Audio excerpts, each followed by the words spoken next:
What's going on, everybody? It's been a while since I've done a statue unboxing that wasn't a Hulk statue, so we had to get in the Red Sonja premium format from Sideshow, and I've been tempted to pick up a few different Red Sonja statues over the years.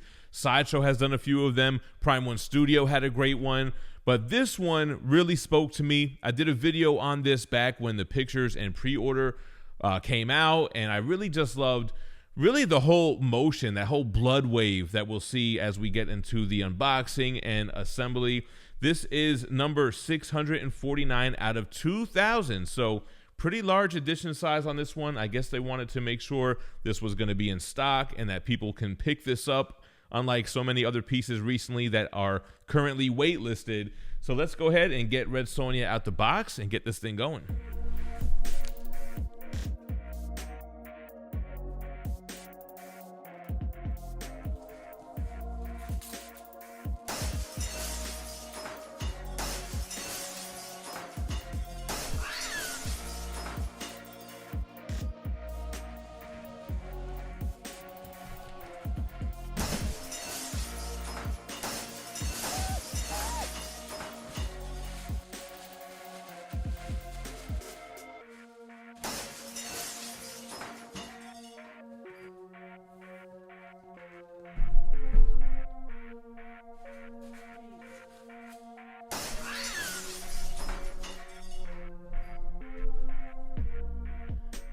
All right, and here we have the art box. Of course, all red. Red Sonja, a savage sword.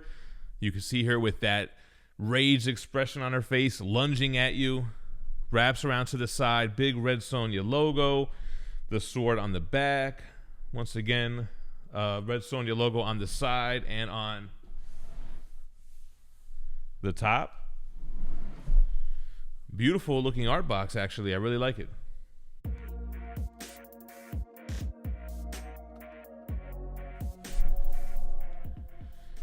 All right, Sideshow, stepping up packaging game in 2024 with the straps.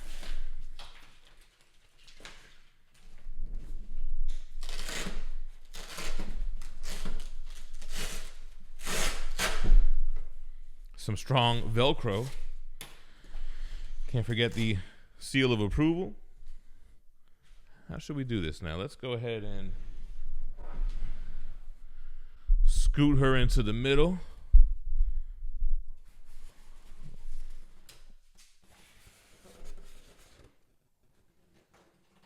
Don't even need the sound effect for that loud bang. Wow, man, a lot going on here. Let's see. Where do we want to start even?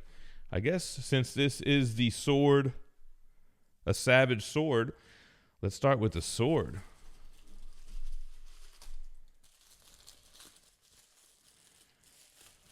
All right, so we got all the tissue paper here. Wow, so decent sized sword. First thing I noticed is this large splash of blood here. That's really what sold me on this piece, man. The movement in the blood, almost like a symbiote effect it has. So you can see the string on her wrist here, the stitching sculpted into her wrist guard. Then you have the sword detail, very dull looking sword. But I like the blood, darker on the blade, gets lighter as it splashes away. Nice detail on the hilt. Is that what you call that? All right, so that's the sword. All right, so this is a blade that she'll have probably on her thigh or something here. Great detail sculpted in on the sheath with the stitching and everything. Nice little blade. Again, with like the string hanging off. It looks like it's mixed media, but it is not. All right, let's see what's going on next. All right, so let's do this piece next. You got her left hand. Again, same great detail with that kind of leather-like glove. The string hanging off the side of the wrist. Nice movement in the fingers and on the hand. Let's take a look at Red Sonja here next. We're going to take off this padding.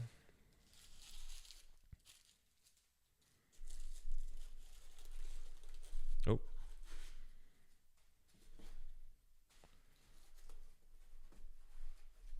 Is this all one piece? Wow, it is.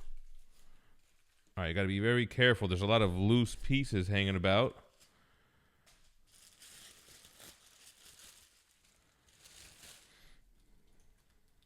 Don't want to snap anything off. As you can see here, styrofoam. I'm going to break something here. I can already feel it. All right, man. Wow, look how big the piece is, the body here. All right, so let's start with the bottom of it. So you have this big, heavy peg with a keyhole and the big blood splatter. So this is going to go in an all red bloody base. It wraps around her ankle, and that's the piece that connects the base to Red Sonja. The boots have the same type of sculpting and texturing as the gauntlets, with you have like the thread going around, nice detail in the shoe. The wrapped kind of mummy-like wraps around the knee, the left knee only, the right knee is bare. Right away you can see there is blood splatter all over her skin, so that's a nice touch. Going up to that chainmail loincloth, she has this belt fitting loosely around her hip, giving it a very sexual kind of nature to it. So it's like a sexual piece that's coming to murder you. That's the beauty of this statue. She got what looks like a coin purse hanging off, moving around. You can see the kind of cape-like animal pelt that's going around her neck. They didn't skimp on the anatomy whatsoever. Very visual here, including right here in the front. Then you have some nice armor over the shoulders, nice little red kind of ruby looking thing here on the shoulders, and then the arms in that action pose. So wow, very impressive, great looking body. And we'll put that back here for now, and let's take a look at that. Should we do the base or the portrait? Let's do the portrait. It's funny because I'm looking at the body and looking at the movement, and I feel like I can already see the portrait screaming at me. And here we go, man. And this is right here. This is what Sideshow does best. They do such a great job of giving a lifelike look to these static statues. So much emotion, the rage, the screaming in the face. They did a great job on the portrait. The hair's flowing backwards. That looks good. They usually do a good job on hair as well. It's very much a brunette. I always felt like she was a redhead. It looks a little bit more brown than red to me. I would have liked it to have more of a red tone, but very realistic. She has even like freckles on her cheekbones there. You can see the eyes. Man, that looks great. The detail on the teeth and then the tongue, it's not as high of a quality as we see with like the Hulk, but I think with a smaller mouth, it might have been just harder for them to get all of that detail in there. All right, now let's do the base.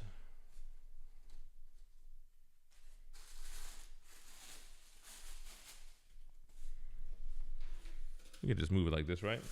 It's my video. We can do whatever I want. All right, so there are some big chunks of styrofoam in here protecting the base from moving around in transit.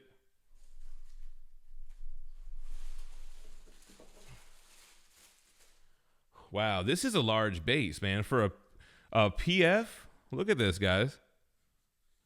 This is the Red Wave. So let's start off looking at the bottom. Red Sonja premium format, number 649 out of 2,000. A Savage sword, Sideshow, Dynamite Entertainment. And here is the big wave of blood. Wow, and you know what? On the back, first of all, in the base, you can see like the damned souls of her enemies. So you can see like the stretched out face with a helmet in the blood forming. That's crazy. And on the back here, yeah, you see like this skeleton kind of, body. Wow, it's like a whole body with like a skeleton. Also, so much emotion in that, screaming as he's being swept away in this wave. A lot of nice details in this red blood. All right, guys, that's everything. Let's start putting this piece together. All right, guys, now on to the fun part. Let's go ahead and get this thing assembled. We'll plug in Red Sonja first.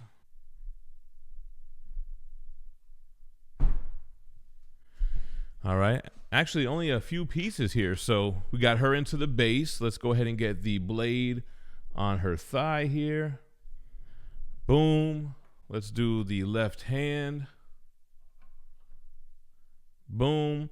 Now the sword kind of like gives the illusion that it's attached to the wave of blood over here.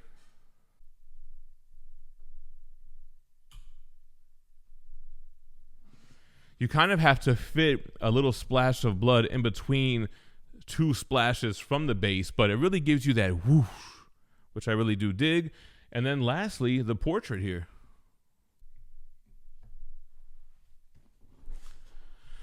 And there we go. So a lot going on this piece, but only a few pieces to assemble it. And man, this thing is a thing of beauty. Let's swing her around this way. Wow. Great looking piece. Let's talk about this. First of all, I already mentioned Red Sonja is a character that is published by Dynamite Entertainment. I got to give a big shout out to Dynamite for sponsoring this video. They currently have a campaign over on Kickstarter for the 40th anniversary Transformers G1 trading card set. They've blown past the $200,000 marker with over 800 backers. This set has everything. There are 110 base cards. There is a 110 rainbow holofoil parallel set. There are 12 creator art cards, 6 from Bob Budiansky and 6 from Simon Furman, the writers of the original Marvel Transformers comic books. There are 40 one-of-one unique single prints that are randomly inserted into packs and signed and sketched art cards. You could get a box of 24 packs. There are 10 cards in each pack, and you're guaranteed at least the base set in those packs. That's $144. They also have a binder for this, and you can pledge whatever you'd like. Now, the binder that I mentioned is $50 if you want to back that alone, or for $10 cheaper, you can bundle that into the $184 Collector Series box and binder. If you're really out there for just those chase cards, you can pledge $100 for a deluxe ultra premium mini box / foil pack that guarantees 2 base cards, 2 sketch cards, 1 signed card, 1 line art, and then 1 connecting art card. There are a ton of different options. Make sure to check out the Kickstarter if you're a Transformers fan like myself, celebrating the 40th anniversary with the Gen 1 art. I'll put the link in the description and in the pinned comment. All right, back to Red Sonja. So this one was sculpted by Stephen Lord. It had a design by Richard Long and paint by Chi Izuma. The measurements on her, the height is about just shy of 23 inches tall. I guess you would call this the width. Is about 16 inches, and it's not too deep. The depth is about 12 inches, and they really found a balance between beauty and brutality in this piece. Red Sonja, she looks beautiful, but she has that screaming rage portrait. She's got blood splatter all over her. She's lunging forward, ready to claim her next victim. And what really sold me on this piece, I think this wave, this kind of motion that they've created with her dragging this trail of blood from the pool of blood that she's jumping over with her sword, ready to swing it down on her next enemy.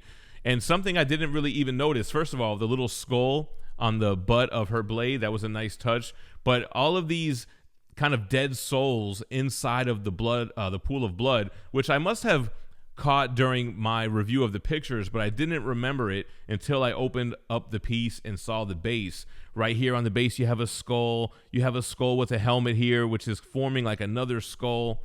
Even down here in the bottom, it looks like you can see rib cages. And of course, this soul on the back, which kind of reminds me of something you would see on the front of a ship, you know, like that kind of statue type of thing. But all of that built into this base. Here we can see another one, and you can kind of see the texturing of whatever headgear that this person was wearing. But the Easter eggs in the base is brutal but beautiful at the same time, if that makes sense. And then Red Sonja, I think Sideshow did a bang-up job with it. You have some nice tones on the skin here, giving you a realistic, lifelike look with polystone. It's not medical-grade silicone or anything, but it still does the job. The anatomy, they knocked it out the park. The kind of like sultriness of her, again, with this kind of waistband hanging off of the side of her right hip, very sexy. And then, of course, her assets, which I don't need to explain into detail. You can clearly see them on screen. The motion, the emotion, and just the overall presence of this piece really blow me away. I really do like this whole wave, her lunging forward, her screaming. And yeah, man, they really nailed it. The emotion in the face. The only thing is about the hair. I feel like the hair would have looked better if it matched the base. I feel like it would have been a good contrast. But, you know, then again, maybe they went with more of a realistic look. Looking at the pictures on Sideshow, some of those in-studio pics make it look more orange. Hell, it might look more orange on camera than it does in person here. But I kind of feel like that's my only nitpick. I think the hair should have been a little bit more red. But definitely blown away by this statue. I think it looks great. Let me know what you think about it in the comments down below. And I'll leave you with Red Sonja spinning 360. I've been forgetting to do that recently. But we'll give you a full 360 shot. Thanks for watching and stay minty fresh. Peace.